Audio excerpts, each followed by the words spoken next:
Bismillahirrahmanirrahim. Assalamualaikum warahmatullahi wabarakatuh. Selamat berjumpa kembali mahasiswaku sekalian pada mata kuliah menulis lanjutan kali ini. Di pertemuan kedua kali ini kita masih membahas tentang konsep menulis ekspresif, yang mana di pertemuan pertama kita sudah membahas tentang apa itu menulis, apa tujuan menulis, serta jenis-jenis kegiatan menulis. Dan pada pertemuan kedua kali ini mahasiswa akan belajar tentang menulis ekspresif.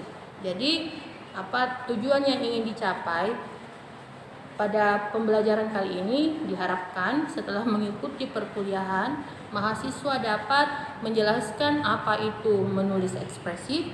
Yang kedua, mampu mengetahui pendekatan-pendekatan apa saja yang digunakan dalam menulis ekspresif. Ketiga, mampu menjelaskan tujuan menulis ekspresif dan apa manfaat dari menulis ekspresif. Jadi untuk pengertian menulis ekspresif, maksud saya ada beberapa definisi yang dikemukakan oleh beberapa ahli. Yang pertama itu menurut Gorlich.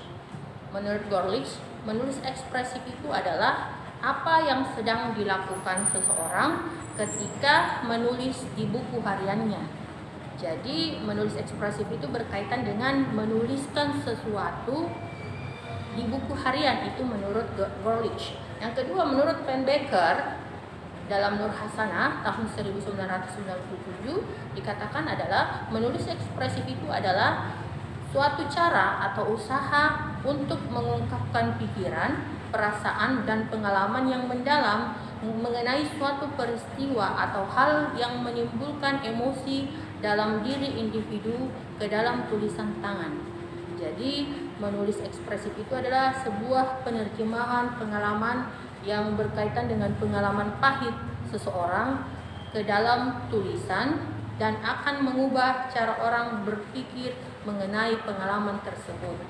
Jadi pengalaman-pengalaman yang dianggap pahit atau pengalaman yang menyedihkan itu kemudian dituangkan seseorang ke dalam tulisannya, sehingga dari tulisan yang ditulisnya tersebut itu akan mengubah cara pandang si penulis terhadap apa yang pernah dialaminya. Nah, berdasarkan definisi dari beberapa ahli di atas, kita bisa menyimpulkan bahwa menulis ekspresif itu adalah suatu aktivitas mengungkapkan pikiran dan refleksi emosional seseorang terhadap peristiwa traumatis yang pernah dialaminya melalui tulisan atau narasi, dan dapat dilakukan dengan inisiatif dari diri sendiri ataupun bisa melalui sugesti dari orang lain.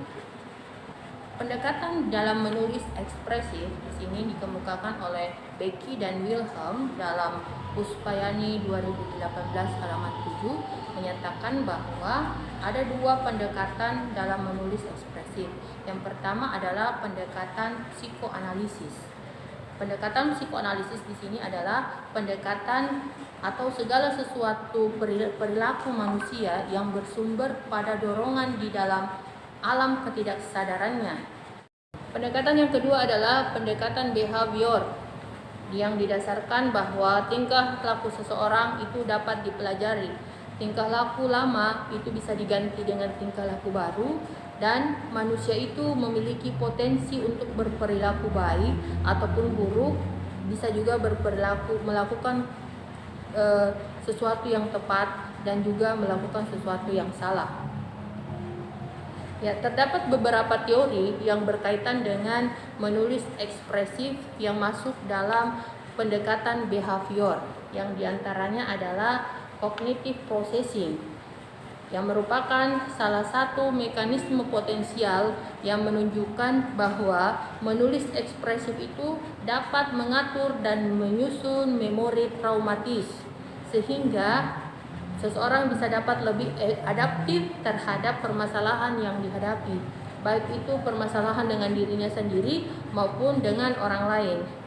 Menulis ekspresif itu bisa memberikan manfaat yang yaitu dapat meningkatkan kapasitas ingatan yang mencerminkan peningkatan proses kognitif seseorang. Yang kedua adalah repeat exposure, yang mengatakan bahwa the effectiveness of chronological exposure as treatment for post-traumatic stress. Berdasarkan penjelasan tersebut itu bisa dipahami bahwa efektivitas pengungkapan dalam waktu lama terletak pada fungsi sebagai pengobatan stres pasca trauma. Jadi menulis ekspresif bisa menjadi salah satu terapi pada seseorang yang mengalami trauma. Selanjutnya adalah tujuan menulis ekspresif. Menurut Pannenberg dan Chang dalam Handia 2019 halaman 82, menulis ekspresif itu memiliki beberapa tujuan, yaitu yang pertama, dapat membantu menyalurkan ide, perasaan dan harapan subjek ke dalam suatu media yang bertahan lama dan membuatnya merasa aman. Yang kedua, dapat membantu subjek, dalam hal ini adalah orang yang mengalami trauma, untuk memberikan respon yang sesuai dengan stimulusnya sehingga orang tersebut tidak membuang waktu dan energi dalam menekan perasaannya. Jadi dengan menulis ekspresif, orang yang mengalami trauma bisa meluangkan perasaannya pada tulisan-tulisan tersebut. Yang ketiga, dapat membantu orang yang mengalami trauma mengurangi tekanan yang dirasakannya sehingga membantu mereduksi stres. Jadi misalnya Anda di sini mahasiswa ada yang mengalami stres, ada yang mengalami trauma, dengan menulis ekspresif itu bisa membantu Anda untuk mengurangi tekanan atau depresi. Setelah kita mengetahui tujuan dari menulis ekspresif, pasti ada manfaat yang bisa kita peroleh dari menulis ekspresif. Apa saja manfaat dari menulis ekspresif itu?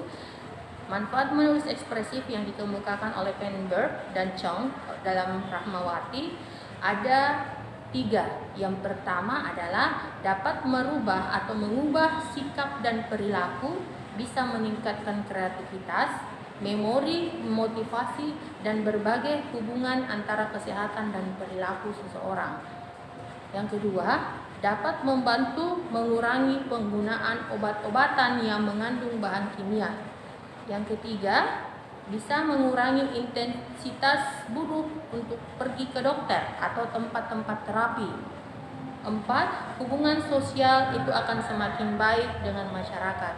Jadi dengan menulis ekspresif itu bisa menjadi salah satu terapi alami bagi orang-orang yang mengalami trauma atau orang-orang yang mengalami stres, sehingga penggunaan bahan-bahan kimia dan ketergantungan terhadap dokter itu bisa dikurangi atau bahkan bisa dihilangkan.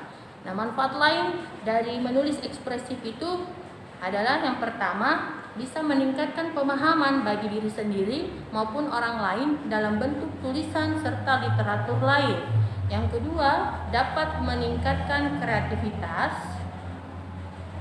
energi, serta harga diri.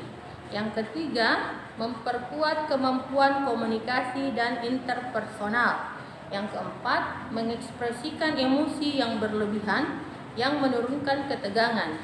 Yang kelima, meningkatkan kemampuan individu dalam menghadapi masalah dan beradaptasi.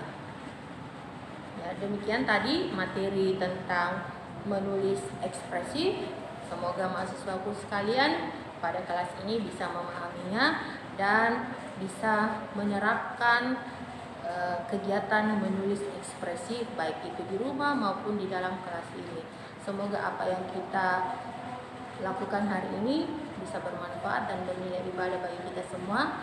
Cukup pertemuan kedua kita hari ini, dan akhir kata saya ucapkan salam sehat. Assalamualaikum warahmatullahi wabarakatuh.